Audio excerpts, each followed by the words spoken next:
Hi friends, welcome back to Sweetie TV. இன்னைக்கு நம்ம சேனல்ல என்ன வீடியோ பார்க்க போறேன்னா இன்னைக்கு ஒரு குட்டியான ஒரு vlog தாங்க. பாப்பா வந்து காலை எழுந்திருச்சதுமே குளிச்சிட்டு புது Dressலாம் போட்டு அழகான ஒரு கியூட்டான ஒரு ஹேண்ட் பேக்லாம் மாட்டிட்டு சோ எங்க போறான்னு பாக்குறீங்களா வாங்க சொல்றேன். சோ கொஞ்சம் வெளியில போறோம் இன்னைக்கு. ஈவினிங் போல கிளம்பிட்டோம். செப்பல் இல்ல போயிடலாம். செப்பல் இல்ல எங்க கொஞ்சம் இல்ல பாருங்க மேடம் எப்படி படிக்கட்டு இறங்குறாங்க என்னன்னு பாருங்களேன்.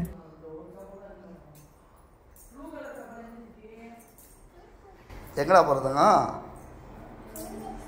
சார் எங்க போறா? நாங்க வந்து ஏதோ புது Dress போட்டாலோ அவங்க அப்பா ஃபேன் ஷர்ட் போட்டாலோ முன்ன கிளம்பி வெளியில வந்துருவாங்க. அப்படி இல்லைன்னா அவங்க குளிச்சிட்டாங்கன்னா ட்ரெஸ் எடுத்து என்கிட்ட கொடுத்து அதை போட்டுட்டு வெளியில வந்து ஒரு ரவுண்ட் போயிட்டு வந்தாகணும். அதை பைக்லேயோ இல்லை கார்லேயோ போயிட்டு வந்தாகணும். அந்த மாதிரி தான் அன்றைக்கி குளிக்க வச்சுட்டு இந்த ட்ரெஸ்லாம் போட்டு எல்லாம் அந்த செட்டப்போடு இருந்தால் நம்ம எங்கேயும் வெளியே தான் போக போகிறோன்ட்டு நான் உள்ளே இருக்கேன், பிரேமும் உள்ளே இருக்கான், அவரும் அங்கே அப்போ தான் வந்துட்டுருக்காரு. இவங்க கிளம்பி முன்ன செப்பல் கூட எதுவுமே போடல, அவசரமாக கிளம்பி ஸ்டெப்ஸ் இறங்க ஸ்டார்ட் பண்ணிட்டாங்க. எங்கே போகிறா? எங்கே போகிறா? மேலே ஏறியா?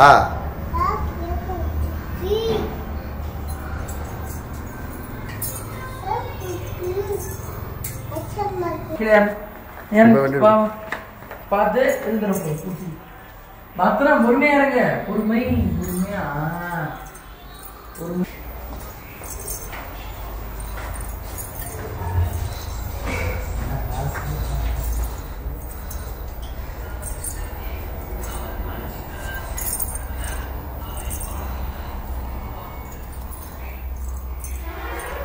பொறுமை.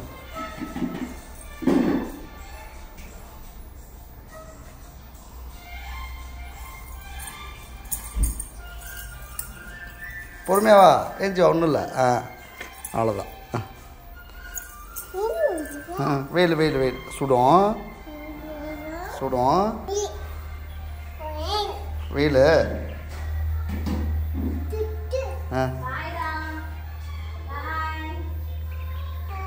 ஹாய்.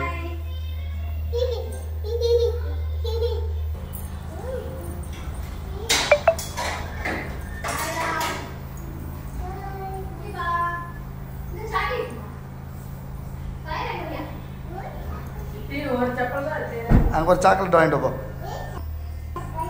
ஒரு சாக்லேட் வாங்கிட்டு போ.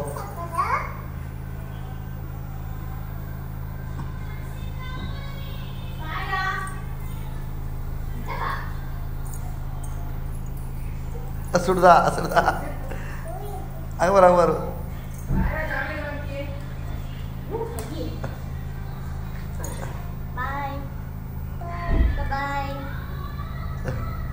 என்ன பிடிச்சிக்க?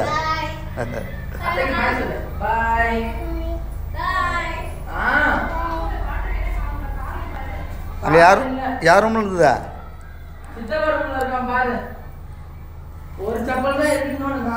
சுடுதா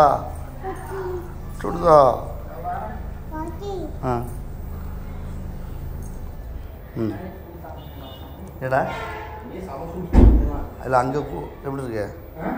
அங்கே எப்படி இருக்கு? ஹாய் சொல்டா. Hi, happy Shivaratri. இன்னைக்கு சிவராத்திரிக்கு கங்கை கொண்ட சோழபுரம் வந்து கிளம்பி போயிட்டுருக்கோம். இப்போ காரில் கிளம்பியாச்சு. மணி வந்து ஒரு 4 மணி ஆகுது. போயிட்டு எங்கள் வீட்டுக்காரோடைய அவங்க மாமா வீட்டுக்கு போயிட்டு நைட்டு டின்னர் அங்கே சாப்பிட்டுட்டு அங்கே ஒரு சிவன் கோவில், ரொம்ப பழமையான சிவன் கோவில் இருக்குங்க, உடையார்பாளையம்னால நிறைய பேருக்கு தெரிஞ்சிருந்துருக்கும். அங்கே இருக்கிற சிவன் கோவில் போயிட்டு அங்கே அன்றைக்கி பிரதோஷ வழிபாடு அங்கே பூஜை பண்ணுறாங்களா, அங்கே பிரதோஷ பூஜைலாம் பார்த்துட்டு அப்புறம் ஃபஸ்ட்டு கால பூஜையை அங்கே பார்த்துட்டு அதுக்கப்புறம் தான் நம்ம கங்கை கொண்ட சோழபுரம் போக போகிறோம். அது ஃபேமிலியோட இப்போ போயிட்டுருக்கோம். போயிட்டு அங்கே பார்க்கலாம். பாய் சொல்லு. பாய். அங்கே போய் பார்க்கலாம். பாய். இது வந்து எங்கள் வீட்டுக்கு பக்கத்தில் இருக்கிற கீழ் வீட்டில் இருக்கிற ஒரு அக்கா கொடுத்தாங்க சாக்லேட்டு. பாப்பாவுக்கு கீழே இறங்கி வந்ததுமே சாக்லேட் கெட்டினா பிடிச்சிட்டு யார்கிட்டையும் கொடுக்க மாட்டேன், நானும் சாப்பிட மாட்டேன்னு சொல்லி அவள் ஒரு அப்படியே அதை விடவே இல்லைங்க, அப்படியே பிடிச்சிட்டே இருக்காங்க. உன்னை பற்றி தான் சொல்கிறேன். பார்க்கலாம். அம்மாவுக்கு சாக்லேட் குடுறா. அம்மாவுக்கு சாக்லேட்ரா. ஏத்த தத்தமா போகுது. சரி நீயே வச்சுக்க விடு. ஹாய், ஓம் நமச்சிவாய வாழ்க. இன்னைக்கு நம்ம மகா சிவராத்திரிக்கு நைட்டு ஃபுல்லாக கண்ணு முழிக்க போகிறோம். அதாவது இதுக்கு முன்னாடி நானாக கண்ணு முழிச்சதே இல்லை. போன வருஷத்துலேருந்து இதை தொடர்ந்துக்கிட்டு இருக்கோம். அது நம்ம கங்கை கொண்ட சோழபுரம் ராஜராஜ சோழனுடைய மகன் ராஜேந்திர சோழன் கட்டின கங்கை கொண்ட சோழபுரத்துக்கு போயிட்டுருக்கோம். பார்க்கலாம், ரொம்ப ஜாலியாக இருக்கும் அங்கே. அதாவது எந்த அளவுக்கு பக்தி இருக்கோ அந்த அளவுக்கு கூட்டம். அங்கே பரதநாட்டியம், அதே மாதிரி ஸ்கூல் பிள்ளைங்க பல மாவட்டத்திலேருந்து, இப்போ தமிழ்நாடு மட்டும் இல்லை, வேறு மாநிலத்திலேருந்தும் இங்கே வந்து பரதநாட்டியத்துக்காக வராங்க கங்கை சோழபுரத்தில். போன வருஷம் பார்த்துட்டு உண்மையாக மறந்துட்டோம். அப்போ பல வருஷமாக நம்ம வந்து இதை மிஸ் பண்ணியிருக்கோம் அப்படின்னு நினச்சோம். அதனால தான் இந்த வருஷமும் அந்த கோவிலுக்கு போகணும். அது ஒரு பாரம்பரியமான கோவில். நம்ம எவ்வளவு கோவிலுக்கு தான் போனாலும் சிவன் கோவிலுக்கு, இந்த மகா சிவராத்திரியில் சிவன் கோவிலில் நம்ம முயற்சிட்டு இருக்கிறது ரொம்பவே ஒரு பாக்கியமான ஒரு விஷயம். தீராத வினைகள் எல்லாம் தீரும் அப்படிங்கிறது மாதிரி நம்முடைய பூர்வ ஜென்ம இவ்வளவு பாவங்கள் இருந்தாலும் இன்னைக்கு வந்து கண்முழிக்கும் போது அந்த பாவங்களை குறைச்சி கொடுக்குற சக்தி இந்த சிவபெருமானுக்கு இருக்குது. உண்மையாக ஒரு பக்தி அப்படின்னு இருந்தாலும் அந்த கோவிலுக்கு போகும்போது நமக்கு உள்ள ஒரு பரவசம் இருக்குது பாருங்கள். அந்த கோவிலை பார்க்கும்போது, கூட்டத்தை பார்க்கும்போது, இந்த மூலவர் அங்கே பெரிய லிங்கம் இருக்கும், பயங்கரமாக இருக்கும். பார்க்கும்போதே பக்தி பரவசமாக இருக்கும். அதனால் போன வருஷம் என்னென்னா 4 கால பூஜை பார்த்தோம். ஒரு பூஜை விடாமல் தொடர்ந்து அப்படியே ரிப்பீட் ஆகிட்டு ஒரு பூஜை பார்த்துட்டு வெளில வந்தோம்னா மறுபடியும் போய் வரிசையில் நிற்கிறது. போன வருஷம் பார்த்தோம், ஃபுல்லாக பார்த்தோம். ரொம்ப ஹாப்பியாக இருந்தது. என்னதான் கடவுளில் அறிவியல் தான் உண்மை, கடவுள் வந்து நிரூபிக்கப்படலை, அறிவியல் நிரூபிக்கப்பட்டிருக்கு அப்படின்னாலும் அறிவியலுக்கும் ஆன்மீகத்துக்கும் ஒரு விஷயம் சொல்கிறேன். எப்படி நம்ம உயிரை வந்து நம்ம பார்க்க முடியாதோ, உணரத்தான் முடியுமோ, அது மாதிரி கடவுளையும் ஆன்மீகத்தையும் உணரத்தான் முடியும், கண்ணால் பார்க்க முடியாது. அதனால் வந்து நம்பிக்கை இருக்கிறவங்களுக்கு இன்றைக்கி ஒரு பொக்கிஷமான நாள். இந்த வீடியோவை பார்க்கும்போது நீங்கள் நிறைய பேர் இந்த சிவராத்திரியில் முயற்சிக்கிட்டு இருந்திருப்பீங்க. கண்டிப்பாக நீங்கள் கொடுத்து வச்சவங்க, ஒரு வேளை பார்க்க முடியாதவங்க அடுத்த வருஷம் கண்டிப்பாக சிவராத்திரி நீங்கள் ஃபுல்லாக முயற்சிட்ருங்க. அதுக்கெல்லாம் ஒரு பாக்கியம் வேணும். எல்லாராலையும் முயற்சிட்ருக்க முடியாது. கடவுளுடைய அருள் இருந்தால் மட்டும்தான், அதற்கான வாய்ப்பு கொடுத்தா மட்டும்தான் நம்ம வந்து முயற்சிட்ருக்க முடியும். சரி, பார்க்கலாம் கங்கை கொண்ட சோழபுரத்தில் என்ன நடக்குது, எப்படி இருக்குது. ஆனால் அங்கே நாங்கள் போய் சேரும்போது இருட்டாயிடும், 8 மணி ஆகிடும்னு நினைக்கிறோம். உடையார்பாளையம் பெரிய கோவில் அது.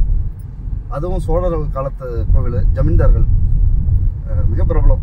உடையார்பாளையத்து ஜமீன்தார்கள் அப்படின்னா எல்லாருக்குமே தெரியும், தமிழ்நாட்டில் உள்ள எல்லாருக்குமே தெரியும்.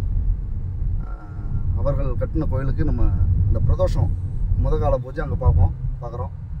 அடுத்தது நம்ம கங்கை கொண்ட சோழபுரத்தில் பார்க்கலாம். கண்டினியூ. அதுக்கப்புறமா வந்து எங்கள் ஹஸ்பண்டோட மாமா வீட்டுக்கு போயிட்டு அங்கேருந்து எல்லோரும் அப்புறம் கோவிலுக்கு போயிட்டு சாமிலாம் கும்பிட்டுட்டு அன்றைக்கி பிரதோஷ வழிபாடு நடந்துட்டு இருந்ததுங்களா. ரொம்ப சூப்பராக இருந்துச்சு அன்றைக்கி. என்னால் ஃபுல் ஷூட் எடுக்க முடியல.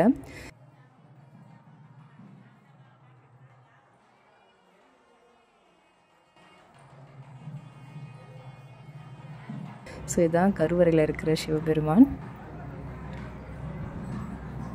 ஸோ பாருங்கள், இங்கே வந்து நந்திக்கு வந்து அபிஷேகம் பண்ணிவிட்டு அலங்காரம்லாம் பண்ணி வச்சிட்ருக்காங்க. இங்கே என்ன ஸ்பெஷல்னால், நந்திக்கும் எல்லாமே முடிஞ்சதுக்கப்புறமா நந்திக்கு ஆரத்தி காமிக்கும்போது அங்கே லிங்கத்துக்கும் சிவபெருமானுக்கும் ஆரத்தி காமிப்பாங்க. அது ஒரு ஸ்பெஷலான ஒரு வழிபாடு. ஒரே தருணத்தில் வந்து ரெண்டுமே பார்த்தா ரொம்ப நல்லதுன்னு சொல்லுவாங்க. ஸோ சாமி வந்து அலங்காரம்லாம் முடிச்சுட்டு கோவிலை வந்து 3 சுற்றி வந்தாங்க. நானும் சுற்றி வந்துட்டு அப்புறம் வீட்டுக்கு போயிட்டு டிஃபன்லாம் சாப்பிட்டுட்டு அதுக்கப்புறம் நாங்கள் கிளம்பி இங்கே கங்கை கொண்ட சோழபுரம் வந்துட்டோம். ஜெயங்கொண்டத்தில் இருக்குது. போன வருஷமும் இங்கே வந்திருந்தோம். ஸோ இந்த வருஷமும் வந்து போன வருஷத்தை விட இந்த வருஷம் ரொம்ப கூட்டம் அதிகமாக இருந்ததுங்க. ஸோ போகும்போதே பாப்பா என்னென்னா எல்லாத்தையும் வேடிக்கை பார்த்துட்டு, ஏன்னா போன வருஷம் குழந்தை, இந்த வருஷம் வந்து நல்லா பார்க்கவும் எதை பார்த்தாலும் கேட்க ஆரம்பிச்சிட்டா. எனக்கு இது வேணும் அது வேணும்னு ஒன்று ஒன்றா கை காட்ட ஆரம்பிச்சிட்டா. அப்புறம் ஒரு பலூன் மட்டும் விடவே இல்லை, வேணுன்னு கொஞ்சம் அழுகிற மாதிரி பண்ணாங்களா. அப்புறம் அவங்க அப்பா வாங்கி கொடுத்துட்டாங்க. அன்றைக்கி எதெல்லாம் கேட்குறாங்களோ அதெல்லாம் அவங்க அப்பா ஒன்று ஒன்றா வாங்கி கொடுத்துட்டே இருந்தாங்க. ஸோ இப்போ இது நாங்கள் ரோட்லேருந்து உள்ளே வந்துட்டோம். கார்லாம் பார்க்கிங் பண்ணிவிட்டு அப்புறம் போய் டீலாம் கொஞ்சம் சாப்பிட்டுட்டு அப்புறம் இப்போ உள்ளே போக ஸ்டார்ட் பண்ணிட்டோம். ஸோ உள்ளே போனால் செம கூட்டங்க அன்னைக்கு.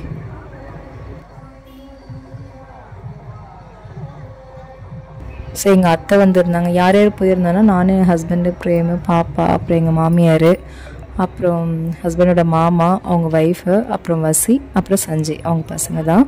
ஸோ அவ்வளோதான், நாங்கள் தான் போயிருந்தோம். ஸோ அங்கே வந்து வருஷம் பரதநாட்டியம் இதெல்லாம் நடக்கும். அங்கே போனவங்களுக்கு தெரியும். இந்த வருஷம் வந்து அந்த மாதிரி நிறைய ஸ்கூல் காலேஜஸ்லேருந்து பிள்ளைங்கள வந்து ஆடிட்டு இருந்தாங்க. ரொம்ப அழகழகாக ஆடிட்டு இருந்தாங்க. பார்க்கும்போது அவ்வளோ ஒரு சூப்பராக இருந்தது. ஸோ பாப்பாவுக்கு ஃப்யூச்சரில் பரதநாட்டியம் கண்டிப்பாக வந்து கற்றுக் கொடுக்கணுன்னு ஒரு ஆசை, அது பார்த்ததுக்கப்புறமா.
ஸோ எனக்கு வந்து பாப்பாவை எப்படி நைட்டு மேனேஜ் பண்ண போகிறோங்கிற ஒரு பதற்றம் எனக்கு உள்ளுக்குள்ளே இருந்துகிட்டே இருந்தது. ஏன்னா போன வருஷம் குழந்தை கொஞ்சம் அப்படி தூங்கிட்டா, இந்த வருஷம் எப்படி சமாளிக்க போகிறோம், என்ன பண்ண போகிறான்னு தெரியலையேங்கிற ஒரு பதட்டத்திலே போயிட்டுருந்தோம்.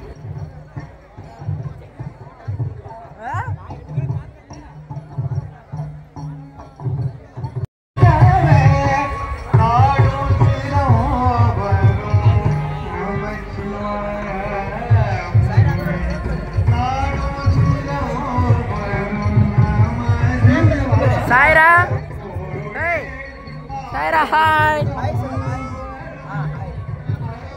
பாருங்க பரதநாட்டியம் அப்படியே கொஞ்ச நேரம் பார்த்துட்டு இருந்தோம்.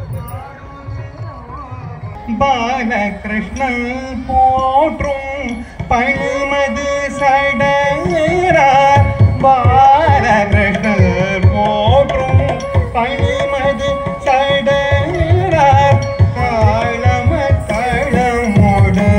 ஸோ நம்ம சப்ஸ்கிரைபர் நிறைய பேர் அன்றைக்கி நான் மீட் பண்ணியிருந்தேன். நிறைய பேர் பார்த்து பேசியிருந்தாங்க. ஒரு வருஷமும் இது நடந்துகிட்ருக்கோம். ஸோ நிறைய பேர் வந்து உங்களை நான் வில்லேஜ் பேபிஸில் பார்த்துருக்கேன், ஸ்வீட்டி டிவி பார்த்துருக்கேன், பாப்பா எப்படி இருக்கா, பாப்பா எப்படி இருக்கான்னு அவ்வளோ ஒரு அன்போடு எல்லாமே பேசியிருந்தாங்க. ஸோ ரொம்ப சந்தோஷமாக இருந்தது.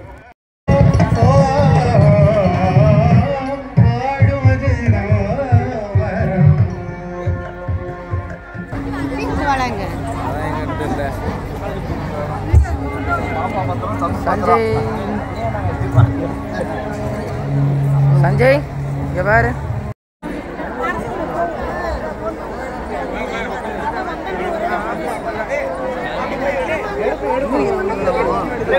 போங்க போங்க நாளை. ஸோ அங்கங்கே போலீஸ்லாம் நின்னாங்க ஒரு சேஃப்காக. எந்த ஒரு பயமும் இல்லாமல் சேஃபாக எல்லாருமே இருந்துட்டு வரலாம் அந்த அளவுக்கு வந்து அங்கங்கே காவல்துறையினர்லாம் இருந்தாங்க.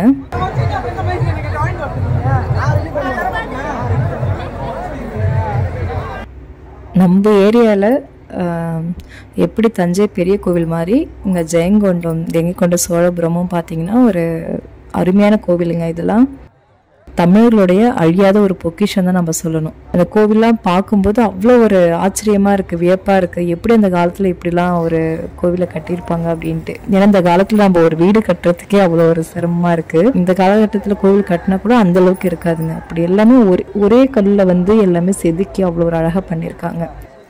அதுதான் இந்த மாதிரி கோவில் பழங்கள் கோவிலுக்குலாம் கண்டிப்பாக போகணும். அது ரசிக்கிறதுக்காகவே போகணும். நீங்கள் சாமி கும்பிட்றீங்க அல்லது அடுத்த விஷயம். ஸோ இந்த மாதிரி கோவிலோட அந்த பழமையான கோவில்களில் என்னென்ன இருக்குது, எப்படிலாம் அதை வடிவமைச்சிருக்காங்க அப்படின்னு பார்க்குறதுக்காகவே நம்ம போகலாம். ரொம்ப பிடிக்கும் எனக்கு. இங்கே அரியலூர் சைடு இருக்கிறதால இதெல்லாம் ஒரு பெரிய பாக்கியமாக, அரியலூர் சைடு இருக்கிறதால இதெல்லாம் ஒரு பெரிய பாக்கியமாக நான் வந்து நினைக்கிறேன். ஸோ கண்டிப்பாக இதெல்லாம் பார்க்கும்போது நம்ம தமிழ்நாட்டில் பிறந்ததுக்கு கண்டிப்பாக பெருமைப்படணும், நம்மளாம் கொடுத்து வச்சுருக்கணுங்க. கண்டிப்பாக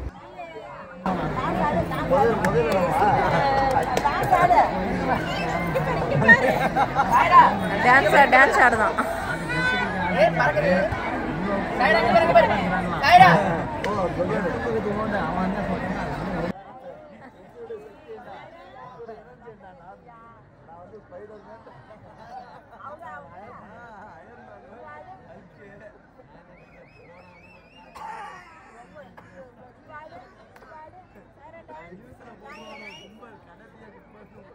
உட்காந்துட்டு கொஞ்ச நேரம் வசியும் பிரேமும் விளையாடிட்டு இருந்தாங்க. அப்புறம் பாப்பாவும் ஜாலியாக என்ஜாய் பண்ணிகிட்டு இருந்தார். டான்ஸ் ஆடவும் பால் விளையாடவும் அங்கே வந்திருக்கிற பிள்ளைங்க எல்லோரும் கூட சேர்ந்து பால் விளையாடிட்டு ஜாலியாக என்ஜாய் பண்ணிகிட்டு இருந்தா. ஸோ நானும் எங்கள் வீட்டுக்காரு, எங்கள் அத்தை, அப்புறம் சஞ்சய் நாங்கள் மட்டும் சாமி பார்க்குறதுக்கு இப்போ க்யூவில் வந்து நிற்க ஸ்டார்ட் பண்ணிட்டோம்.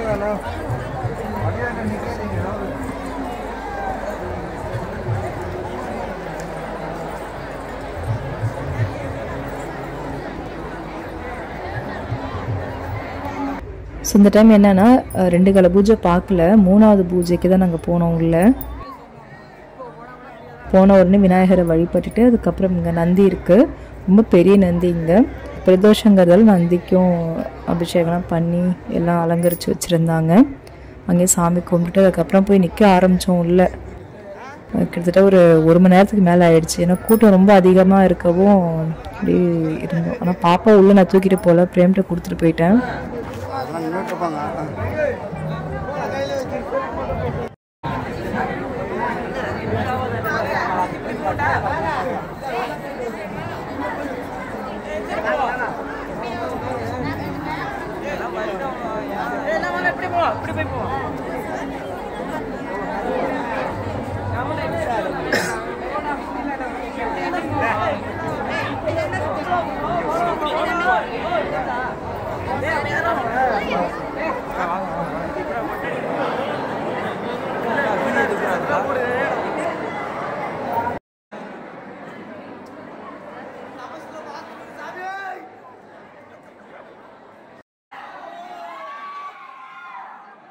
இது வந்து பார்த்திங்கன்னா அந்த காலத்தில் குழி மாதிரி இந்த மாதிரி ரெடி பண்ணி வச்சுருக்காங்க கோவில்களில். அதில் எண்ணெய் விட்டு திரி போட்டு தீபம் ஏற்றுறதுக்கு இந்த மாதிரி பண்ணியிருக்காங்க.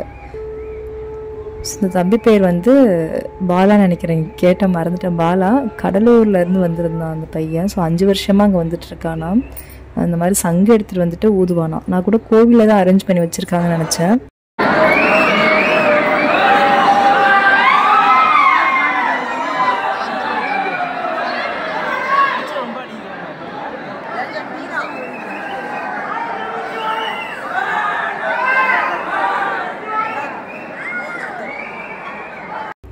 ஸோ நாங்கள் வந்து வேர்த்து விறுவிறுத்து உடம்புலாம் நனைஞ்சு போய் எப்படி இருக்கும் பாருங்கள்.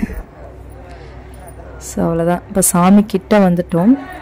அங்கே வீடியோஸ் எடுக்க அலோவ் பண்ணலங்கிறதால கொஞ்சம் லாங்கில் இருந்து எடுத்தோம். பாருங்கள் அன்னைக்கு எப்படி இருக்காங்கன்னு.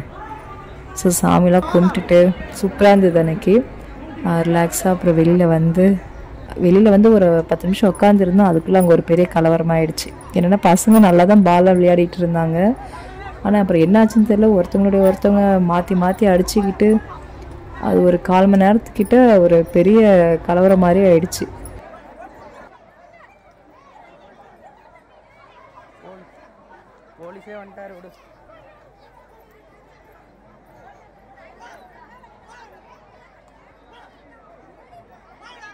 அதுக்கப்புறம் போலீஸ் அங்கே வந்துட்டாங்க. வந்ததுமே அப்புறம் பசங்க அப்புறம் அப்படியே கிளம்பிட்டாங்க. இது கொஞ்ச நேரம் அப்படி நடந்துட்டு இருந்தது. என்னாச்சு, என்ன பிரச்சனை, ஏன் அடிச்சிட்டாங்க என்ன நமக்கு தெரியல. அதுக்கப்புறமா அப்படியே ரொம்ப வேர்க்கிற மாதிரி இருந்ததுங்க. சரி வெளியில் போயிட்டு டீ காஃபி ஏதோ சாப்பிட்டு வரலாம் அப்படின்ட்டு அப்படி நாங்கள் கிளம்பி வெளியே போக ஆரம்பிச்சிட்டோம். ஏன்னா பக்கத்தில் வந்து ஒரு காஃபி ஷாப் இருக்குது, சூப்பராக இருக்கும். ஸோ அங்கே போயிட்டு காஃபிலாம் சாப்பிட்டுட்டு கொஞ்சம் நேரம் அங்கே ரிலாக்ஸ் பண்ணிவிட்டு அதுக்கப்புறம் வந்துட்டு அப்புறம் காலையில் அங்கே கிளம்பிட்டோம். அந்த ஒரு பூஜை தான் பார்த்தோம். அதுக்கப்புறம் பார்க்க முடியல, கூட்டம் ஓவராக இருந்ததால் அதனால பார்க்க முடியல.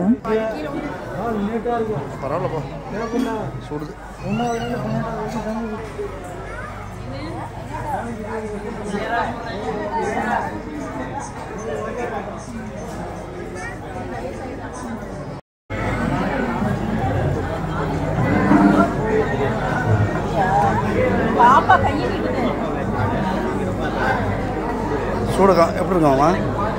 சூடு தான் இருக்கா? சூடாக இருக்கேன் அதுதான். இது சூடாக இருக்கு. ஆனால் விட்ற எப்படி இருந்துடுறேன். அப்புறம் காஃபிலாம் சாப்பிட்டுட்டு அப்புறம் கோவிலில் போயிட்டு கொஞ்சம் நேரம் இருந்துட்டு அப்புறம் கிளம்பிட்டோம் வீட்டுக்கு. ஸோ அவ்வளோதாங்க. இது வந்து சிவராத்திரி அன்னைக்கு நடந்த ஒரு குட்டியான ஒரு விளாக் தான். ஸோ கண்டிப்பாக நீங்களும் இந்த கோவிலுக்கு வந்திருந்தாலோ இல்லை வேறு ஒரு சிவன் கோவிலுக்கு போயிருந்தாலும் கண்டிப்பாக கமெண்ட்ஸில் சொல்லுங்கள். அடுத்த வருஷம் இதை விட இன்னும் சூப்பராக இருக்குன்னு நினைக்கிறேன். பார்க்கலாம். கண்டிப்பாக அங்கே சிவன் கோவில் போயிட்டு வந்தாலே ஒரு பெரிய மாற்றம் இருக்குங்க நம்ம லைஃப்பில். அது நீங்கள் போயிட்டு வந்துட்டிங்கன்னா அது உணர்வீங்க. ஸோ அவ்வளோதான். இந்த வீடியோ நான் இதோட முடிச்சுக்கிறேன். மீண்டும் ஒரு அருமையான வீடியோவில் சந்திக்கலாம். பாய்.